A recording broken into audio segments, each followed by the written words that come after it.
Tu prônes la liberté financière et géographique, mais tu restes accroché au MRR comme une bouée de secours. Et au fond, tu sais que ça ne te fait plus vibrer parce que tu répètes les mêmes systèmes et les mêmes discours tous les jours. Mais bon, au moins tu te dis, c'est de l'argent facile. Ce que tu vois pas malheureusement, c'est que cette stabilité, elle te coûte ton indépendance, ta créativité et surtout ton leadership. Le jour où j'ai décidé de quitter le MRR, j'ai enfin réussi à créer mon propre système et ça, c'est ma plus grande fierté aujourd'hui. Et en moins d'un mois, mon business a pris une toute autre direction. Je sais que ça va pas te plaire, mais il faut vraiment que je te parle de ce faux sentiment de sécurité que le MRR t'apporte. Tu crois qu'il te sécurise parce que c'est la facilité, mais en soi, il te retient. Et je sais que des fois, ou peut-être souvent, tu as cette petite voix qui a peur et qui te dit « Et si la créatrice de la formation que je revends change les politiques ou arrête du jour au lendemain, eh bien, je vais me retrouver sans rien. » Et ça, c'est une vraie réalité. Regarde comment ont évolué les formations précurseurs, j'appelle ça, la DWA, la UBC.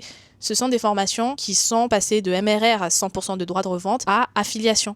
Et ne serait-ce que ce petit changement anodin, ça a complètement détruit des milliers et des milliers de business. Il y a énormément de personnes qui ont abandonné à cause de ça, il y a énormément de personnes qui étaient complètement perdues face à ce changement. Et c'est là où j'ai réellement compris qu'il fallait que je sorte de ce système. Donc aujourd'hui, j'aimerais vraiment que tu te poses la bonne question, est-ce que tu restes dans ce modèle par peur ou par choix? Et tu sais, quand j'étais dans une phase de réflexion de quitter le MRR, j'aurais vraiment aimé, comme disent, de me calculer ce que me coûte réellement ce business model du MRR en termes de temps et en termes de charge mentale. Et la réponse, elle est très simple. En termes de temps et de charge mentale, j'ai tout intérêt à passer mon temps à apprendre des vraies compétences qui vont permettre de gérer une entreprise en règle générale, d'apprendre le marketing, d'apprendre la psychologie humaine, la psychologie de vente, d'apprendre aussi à mettre en place des systèmes, d'apprendre le leadership, d'apprendre à recruter, d'apprendre à gérer une team, d'apprendre à créer une offre, d'apprendre à comprendre la perception de valeur, comprendre aussi quels sont les comportements d'achat d'une personne, comment fonctionne le cerveau humain face à une vidéo et comment faire pour qu'elle stoppe son scroll. Et tout ça, c'est juste une infime partie de toutes les compétences qu'on doit avoir lorsqu'on gère un vrai business en ligne. Et on ne les voit même pas dans des formations avec droit de revente. Dans ces formations, généralement, on apprend les bases, ok, c'est une bonne chose, mais aussi la viralité en recopiant des réels et des mèmes. Est-ce que toi, tu dois vraiment faire ça sur un long terme? Je pense pas. Donc, mets ton énergie là où il faut et tu te remercieras plus tard. Donc, finalement, au lieu de m'attarder dans ce business model, malgré le fait que ça m'a rapporté